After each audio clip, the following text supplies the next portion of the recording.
வணக்கம் friends, welcome to Vidya's cooking channel. இன்றைக்கி உங்களுக்கு ஆரஞ்சு பானிபூரி ரெசிபி செஞ்சு காமிக்க போகிறேன்.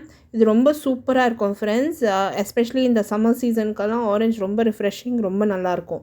ட்ரை பண்ணுங்கள், ரொம்ப டேஸ்டியாக இருக்கும். முதல்ல என்ன பண்ணியிருக்கேன், ஆரஞ்சை வந்து உரிச்சிருக்கேன். இந்த மேலே இருக்க அந்த தோலை வந்து எடுத்துக்கிறேன். இது வந்து ஃபில்லிங்க்கு ரெடி பண்ணிகிட்ருக்கேன். இந்த தோலை வந்து நம்ம எடுத்துகிட்டு அந்த உள்ளே இருக்கிற ஆரஞ்சு பழம் மட்டும் எடுத்துக்கலாம். இது வந்து ஃபில்லிங்க்கு நான் ரெடி பண்ணிகிட்ருக்கேன். இப்போ இந்த தோல்லேருந்து அந்த பழத்தை மட்டும் எடுத்து ஒரு செப்பரேட்டாக ஒரு பவுலில் எடுத்து வச்சுக்கோங்க. இந்த மாதிரி செஞ்சிங்கன்னா அந்த பழத்தது ஃபுல் ஃப்ளேவர் அண்ட் டேஸ்ட் வந்து அந்த ஃபில்லிங்லேயும் இருக்கும், அந்த பானிலையும் இருக்கும். இப்போ வந்து இந்த மாதிரி நான் ரெடி பண்ணிக்கினேன். இங்கே வந்து நான் பொடியாக பச்சை மிளகா, வெங்காயம், மல்லித்தழை, எலுமிச்சம்பழம் சாறு தேவைப்படும். இந்த ஆரஞ்சு உதுத்து வச்சுருக்கேன் பாருங்கள். அடுத்து வந்து உருளைக்கிழங்கை வேக வச்சு இதையும் உதுத்து வச்சுருக்கேன்.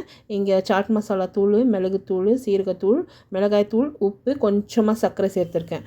இப்போ வந்து இத்தனை பொருளும் நம்ம மிக்சிங் பவுலில் சேர்த்து மிக்ஸ் பண்ணிக்கலாம். கொஞ்சமாக எலுமிச்சம்பழம் சாறு ஃப்ளேவருக்காக நான் சேர்த்துருக்கேன். இங்கே வந்து உருளைக்கிழங்கு, ஆரஞ்சு சொலை, அடுத்து வந்து நம்ம மசாலா பொருட்கள், வெங்காயம், எலுமிச்சம்பழம் சாறு இத்தனையும் சேர்த்து இதுதான் நம்ம பானிபூரி உள்ளே வைக்க போகிற ஃபில்லிங். இது ரொம்ப டேஸ்டியாக இருக்கும். ட்ரை பண்ணுங்கள். இதெல்லாம் 90s ரெசிபீஸ் நான் உங்கள்கிட்ட ஷேர் பண்ணிகிட்ருக்கிறது.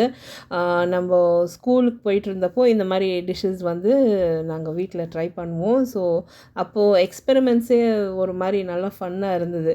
அப்போது இந்த எக்ஸ்பெரிமெண்ட்ஸ் இதெல்லாம் ஸோ வந்து ரொம்ப ஓல்டு மெமரிஸ் எல்லாம் உங்கள்கிட்ட நான் இன்றைக்கி இந்த ஷார்ட் வீடியோஸில் ஷேர் பண்ணிகிட்ருக்கேன். இப்போ பார்த்தீங்கன்னா இந்த ஆரஞ்சு ஃபில்லிங் ரெடி ஆயிடுச்சு. அடுத்து வந்து ஆரஞ்சு பானி ரெடி பண்ணிக்கலாம். ஆரஞ்சு கொஞ்சமாக மல்லித்தழை, புதினா தழை தேவைப்படும், சாட் மசாலா தூள், சீரகத்தூள், மிளகாய்த்தூள், பூந்தி தேவைப்படும் நம்மளுக்கு ஆரஞ்சு பானிக்கு. இப்போ ஆரஞ்சு வந்து நல்லா பிழிஞ்சு எடுத்துக்கலாம் ஜூஸரில். இப்போ இந்த மாதிரி ஜூஸரில் ஆரஞ்சு பிழிஞ்சு எடுத்துகிட்டு இந்த ஜூஸில் நம்ம மிளகாய்த்தூள், சீரகத்தூள், உப்பு, சர்க்கரை, சாட் மசாலா தூள், எலுமிச்சம்பழம் சாறு, கொஞ்சமாக மல்லித்தழை, கொஞ்சமாக புதினா தழை பொடியாக நறுக்கிறது சேர்த்துக்கலாம். ஜஸ்ட்டு செக் பண்ணிக்கோங்க, சர்க்கரை, உப்பு தேவைப்பட்டால் சேர்த்துக்கோங்க. இது ஃப்ரிட்ஜில் வச்சு நல்லா சில் பண்ணிவிடுங்க. இப்போ இது மேலே வந்து பூந்தி தூவிக்கலாம். நம்மளுக்கு ரெடிமேடு பூரிஸ் யூஸ் பண்ண பிடிக்கலன்னா என்னோடய வீடியோ பார்த்து நீங்கள் வீட்டிலே பானிபூரிஸ் நீங்கள் இந்த மாதிரி தயார் பண்ணிக்கோங்க. ஆனால் இன்றைக்கி நான் ரெடிமேடு தான் யூஸ் பண்ண போகிறேன்.